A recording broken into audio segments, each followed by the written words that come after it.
Assalamualaikum warahmatullahi wabarakatuh. Di sini bersama saya yaitu Sofia Lara yang akan membahas tentang topik yang menarik yang terjadi saat ini, yaitu yang katanya pertumbuhan ekonomi tinggi namun kesejahteraan tak terasa. Pertanyaannya, kenapa masih banyak masyarakat yang merasa hidupnya tidak ikut membaik? Nah, mari kita bahas. Secara data, ekonomi Indonesia memang terlihat baik. Pemerintah berhasil menjaga pertumbuhan, inflasi terkendali, dan aktivitas ekonomi kembali berjalan setelah pandemi. Namun, di sisi lain, realita di lapangan berkata berbeda. Masih ada jutaan masyarakat yang hidup dalam keterbatasan.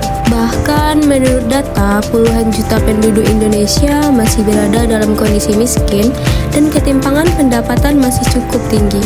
Artinya, pertumbuhan ekonomi itu ada, tapi belum benar-benar dirasakan oleh semua orang. Masalah utamanya bukan pada pertumbuhan, tapi pada pemerataan. Yang kaya semakin maju, yang kecil sering tertinggal. Lapangan kerja banyak, tapi tidak semuanya berkualitas. Banyak masyarakat bekerja, tapi tanpa jaminan, tanpa kepastian. Kebijakan ekonomi sering fokus pada angka pertumbuhan, bukan pada bagaimana hasilnya bisa dirasakan oleh semua lapisan masyarakat. Inilah yang membuat munculnya kesenjangan antara angka di laporan dan kehidupan nyata. Kalau dipikir-pikir, ekonomi itu seharusnya bukan cuma soal grafik yang naik turun, tetapi tentang apakah masyarakat bisa hidup lebih tenang, punya pekerjaan layak, dan tidak khawatir soal masa depan.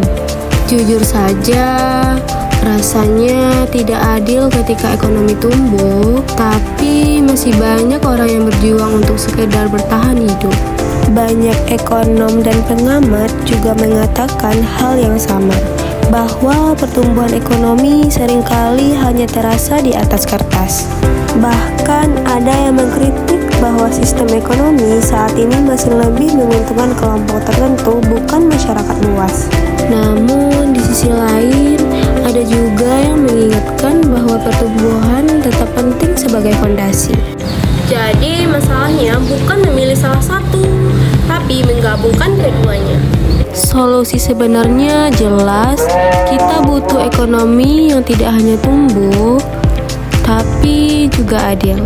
UMKM harus diperkuat, lapangan kerja harus lebih berkualitas, dan bantuan sosial harus benar-benar tepat sasaran. Bahkan pendekatan seperti zakat, wakaf, dan ekonomi berbasis sosial juga bisa menjadi jalan untuk pemerataan.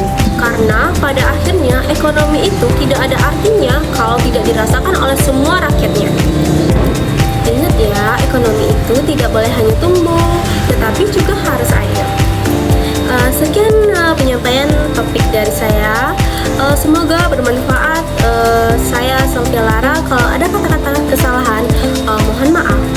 Saya akhiri dengan wassalamualaikum warahmatullahi wabarakatuh.